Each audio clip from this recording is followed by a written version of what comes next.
ओइजा board, क्या आपने कभी इसके बारे में सुना है? लोगों की मानो तो इस बोर्ड के द्वारा आप किसी भी नेगेटिव एनर्जी को अपने करीब बुला सकते हैं। पहले इसका इस्तेमाल पैरानॉर्मल एक्टिविटीज के रिसर्च के लिए किया जाता था, लेकिन हाल फिलहाल में इसका इस्तेमाल एक मजाक की तरह हो गया है। लोग अपनी बोरियत को दूर करने के लिए या अपने खेल के लिए इसका इस्तेमाल करने लग गए। हमारी आज की कहानी भी ऐसी ही हरकतों पर आधारित है। ये कहानी है नीदरलैंड के लिम्बर्ग इलाके की। भौगोलिक तौर पर देखें तो ये इलाका चारों तरफ पहाड़ियों से घिरा हुआ है। आमतौर पर यहाँ का मौसम काफी सर्द भरा होता है। बात फरवरी महीने के दूसरे शनिवार की है। मुझे ये दिन इसलिए अच्छे से याद है क्योंकि इस दिन मैं, रेयान, बर्बरी और स्टीव हम सब ने पहली बार ओइजा बोर्ड का इस्तेमाल किया था। वो दिन है और आज का दिन। मेरी दोबारा उस बोर्ड को इस्तेमाल करने की कभी हिम्मत ना हो पाई और ना ही कभी मैं उस मंजर को भुला पाया। करीब आज से 13 साल पहले मैं लंदन से यहाँ लिम्बर्ग शिफ्ट हुआ। तब बर्बरी मेरे पड़ोस में रहता था। हमारी दोस्ती भी तभी से है। इस कहानी के दो और पात्र, स्टीव और रेयान, ये भी दोनों बर्बरी के दोस्त थे। मैं उनसे पहली बार बर्बरी के घर ही मिला था। दरअसल हुआ ये था कि शनिवार की सुबह यही कोई 11 या 11:30 बजे होंगे, मुझे बर्बरी का फोन आया।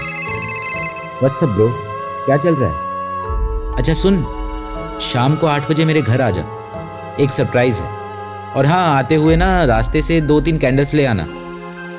मैं कुछ पूछता लेकिन इससे पहले ही उसने फोन कट कर दिया। सरप्राइज? कैंडल्स? उस वक्त मुझे कुछ भी समझ में नहीं आया। असल में ये दिन मेरी जिंदगी का बड़ा अजीब दिन था। पहले बर्बरी का अचानक ये सरप्राइज प्लान और उसके बाद रास्ते में कैंडल्स खरीदते हुए एक और घटना का मेरे साथ हुआ। ये सब कुछ मेरी समझ से परे था। हुआ यूं कि जब मैं सुपरमार्केट से कैंडल खरीद रहा था तब मुझे वहां एक पादरी मिले जिनकी नजर सिर्फ मेरे ऊपर ही अटकी थी। थोड़ी देर में वो मेरे करीब आए और हल्की आवाज में उन्होंने मुझसे कहा, सन, रास्ते में जाते हुए एक बार चर्च जरूर हो आना। अब ये चीज मेरे लिए बहुत अजीब थी। पादरी की वो बात मेरे दिमाग में घर कर गई थी और ना चाहते हुए भी मैं बर्बरी के घर जाने से पहले एक बार चर्च हो आया। मुझे याद है रात के यही कोई 8:10 या 8:15 हो रहे होंगे जब मैं बर्बरी के घर पहुंचा।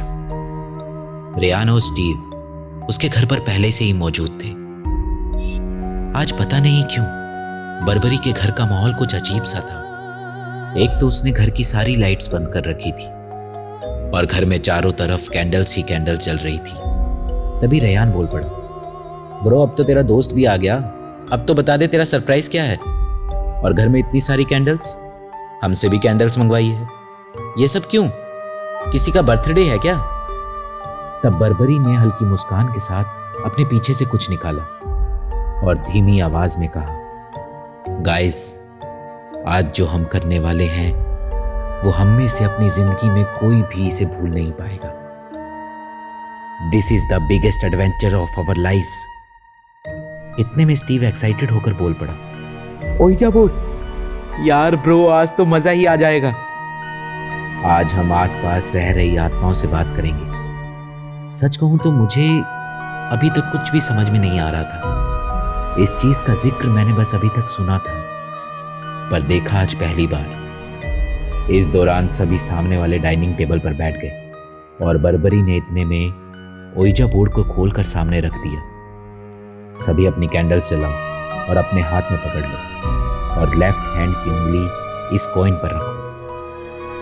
अपनी आंखें बंद करो। थोड़ी देर बाद उस खाली कमरे में बर्बरी की आवाज गूंजने लग गई, कोई है यहां हमारे अलावा जो हमसे बात करना चाहता है? किसी का कोई जवाब नहीं आया। थोड़ी ही देर में उसने फिर से दोहराया, कोई है जो हमसे बात करना चाहता है?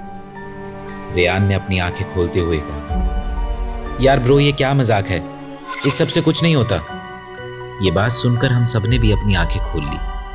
तभी अचानक जिस कॉइन पर हम सब ने अपनी उंगली रखी हुई थी वो धीरे धीरे ओइजा बोर्ड पर हिलने लगी। मैंने बर्बरी को देखते हुए कहा, ये कॉइन तू हिला रहा है ना? नहीं ब्रो, पागल है क्या? ये कॉइन अपने आप ही बोर्ड पर इधर उधर जा रहा है। अचानक एक जोर की हवा कमरे में दाखिल हुई और चंद ही सेकंडों में सारी कैंडल्स को बुझाकर चली गई। कमरे में एकदम अंधेरा हो गया। रेयान ने अपनी जगह से उठकर उस बोर्ड को उठाकर नीचे पटक दिया और बर्बरी को गुस्से में बोलते हुए कहा, यह था तेरा सरप्राइज प्लान? मैं अपने घर जा रहा हूं। इसके बाद कमरे में एकदम सन्नाटा छा गया। हम सब अपनी अपनी जगह पर चुपचाप खड़े थे। तभी हम सबको ऐसा लगा जैसे हम चारों के अलावा इस कमरे में कोई और भी है। गहरी गहरी सांसों की आवाज, किसी के कदमों की आवाज और घर की सारी लाइट्स का ऑन ऑफ होना इस बात का सबूत दे रहा था कि कमरे में हमारे अलावा कोई और भी है। लेकिन वो हम में से किसी को भी नहीं दिख रहा था। डर की सीमा इतनी बढ़ गई थी कि मैंने अपने घर जाने का फैसला किया और यही फैसला रेयान और स्टीव ने भी किया। उस दिन पहली बार मुझे डर का एहसास हुआ। मैं अपने घर के लिए रवाना हो गया। बर्बरी और स्टीव रेयान के साथ उसके घर चले गए। घर पहुंचने के बाद रात को अपने बेड पर सोते हुए मुझे एक अजीब सा सपना आया कि बर्बरी, रेयान और स्टीव इन तीनों को किसी ने मार दिया है। मेरी आंख सुबह फोन की घंटी से खुली। हेलो बेटा, ये बर्बरी की माँ थी। बेटा, बर्बरी तुम्हारे पास है क्या? नहीं आंटी, वो रेयान के घर पर होगा। ये सुनते ही आंटी ने फोन काट दिया। आंटी से बात करने के बाद मैंने सीधा बर्बरी के फोन पे फोन किया, लेकिन उसका फोन स्विच ऑफ आ रहा था। अगले दिन मुझे पता लगा कि बर्बरी, रेयान और स्टीव तीनों लापता है और आज इस बात को बीते 7 महीने हो चुके हैं। अभी तक उन तीनों का कुछ पता नहीं चला। आपको क्या लगता है कि ये सब उस ओइजा बोर्ड की वजह से हुआ? क्या यही मजाक उनके गायब होने का कारण था? हमें कमेंट बॉक्स में जरूर बताएं। और ऐसे ही मजेदार किस्से कहानियां सुनने के लिए हमारे चैनल किस्सा को सब्सक्राइब करें।